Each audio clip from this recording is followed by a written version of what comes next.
biggest problem anyone has that trains cutting horses or roping horses or barrel horses, either one, is a horse doesn't want to stay with the target.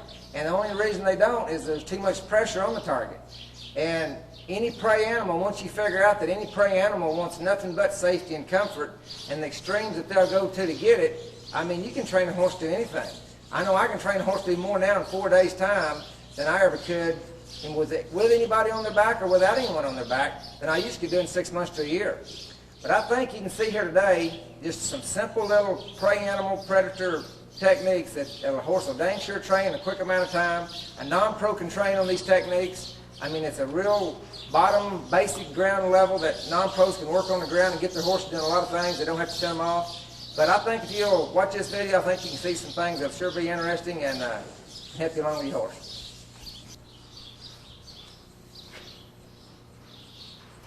This is a little cow right here I put on clinics here now for going on a couple years, this cow right here. She's been a lot of miles. This little 2-year-old right here, she belongs to Stanley Burris. We worked her about 2 weeks ago in a two-day clinic. And I mean, you'll see here in a second that I'll try to show you how much a horse retains of that training. I mean, she'll come back in here. I'm expecting her to come back in here pretty good. She may run around a few circles, but I expect her to hook up here pretty quick. And we've ridden this mare, you know, with and without a bridle. We've trained her really to work this cow by herself, where they mainly want to go to that cow for safety and comfort. And I think you'll see here in a minute, I think you'll see her hook up pretty dang quick. The hardest thing in the world for any kind of performance horse, you can't really win anything unless a horse is really, really, you know, excelling. I mean, they have to do a lot more. Like this mare right here, see, this mare's, you know, she's had all the opportunity in the world to run off. She'd already ran by that cow, you know, 6 feet, but she still elected to just turn back around with this cow and turn around. And she's not paying real good attention right here now to it, but she's been off 2 weeks, and like I say, she's had a total of maybe, well, she might have had 3 hours training in those 2 days. So, I mean, she's had 3 hours of total training on a cow, or even really anything besides halter broke in her life. And I think you're going to see this mare right here. This mare did really good here a couple weeks ago. We'll start from those bottom steps. And like I say, this mare did this the first hour she was born with her mama. I mean, she sat there and stayed with her own mother, slowed up, speed up, you know, all variable speed. Her mother would go left, her mother would go right. This horse knew to go with her. And we're not ever going to try to make this mare go with this cow. She may or may not turn every time with this cow. And I'll show you on later down the road that when a horse really doesn't turn around correctly with this cow, it really isn't a mental thing when we start them out slow like this where they're not scared of it, but it ends up being their eyes. And you'll see that these horses, I'll show you as this thing goes on, how left and right eyed they are. And it's something I started messing with a few years ago, and I heard all the old timers say that, you know, you had to lead a horse on one side and then lead a horse on the other side, but I still never did really, like this mare turned away right there now. See, as long as you had to make her work at it, it's all right. But now she has to come back here for safety and comfort.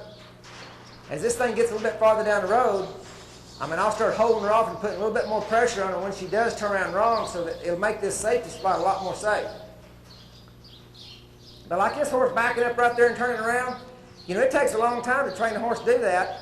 And this mare really, really will stop and back up after we get her going here a little bit. This is just, like I said, she's been off now for 2 weeks.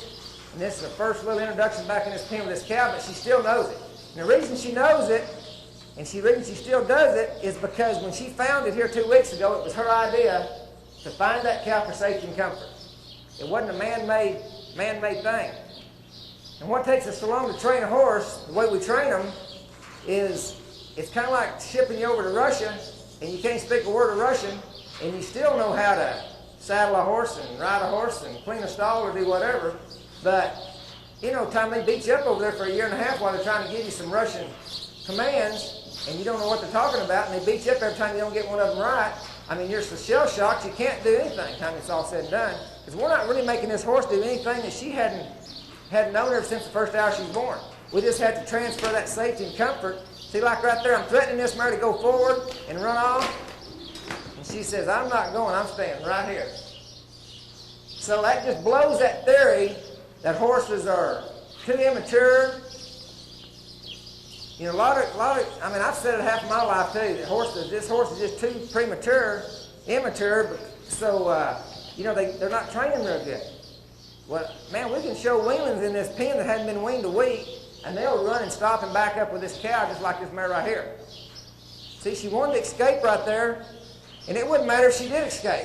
I'm going to try to set up a situation here in a minute where she will escape, and all I'm going to show her, I'm going to reinforce to her that when she escapes and hits flight, which is a natural instinct for a horse, that when they hit flight, it never does any good. They can hit flight all they want. It never does any good. The only thing that's going to do any good is when they stop those feet, get calm, find this target. I'm going to speed this mare here up. I'm going to try to set her up where she'll run off. But see, you train a horse a long time cutting to make a horse do that right there. Just start squatting and backing up and turning around. And like that mare stopping and backing up right there, man, it takes a lot of training to do that. And see, this mare is going to be off center. She's one-eyed right here, and she's got two eyes, but we'll show you as this video goes on. See, like right there, that takes a lot of training to make a horse do this. And this mare's had maybe 3 hours training total. But when I first started doing this several years ago, you know, training-wise, you sit there and think you're going to train a horse, so you have to practice and practice and practice and do that repetitive training all the time. But really, I heard those old-timers say, you know, if you'll just confuse a horse mentally and let them hit flight and teach a horse that every time they're confused, instead of them hitting flight on you, teach them that they have to get calm and stop those feet. So mentally, you're just training this horse. When she gets mentally messed up, I mean, the only way out of that mental disturbance is to stop her feet. And right in this case right here, you see her stopping and just stopping, backing up like that right there. I mean, she is going to stay back, and she's not going to run off by that cow. You know, she's not near as good this other side, but all that other side is her eyes. And I'll show you here after a while. See if I can't make this mare start backing up a little bit more now. I'm going to put her out here, and I'm going to threaten to run this mare off until she says, man, I don't want out there and run off. I'm going to stay right back here. So the more I threaten to run her off, the more she's going to stay back here.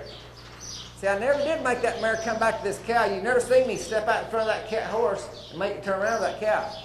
All I've done is threaten to run this horse off.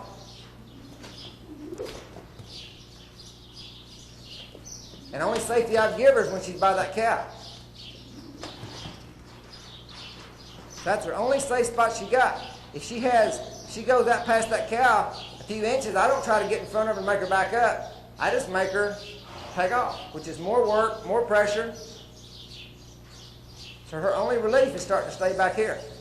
You want right there, and that's the reason it's exactly opposite of what we think. And we try to keep a cutting horse inside a cow's head and shoulder, trying to keep him from running off. We think that getting out there is what runs them off. You can make this horse holder plumb off over here like this, and they'll run over the top of you to get back to this cow. You can run them around the opposite direction. I'll turn this cow around the opposite direction.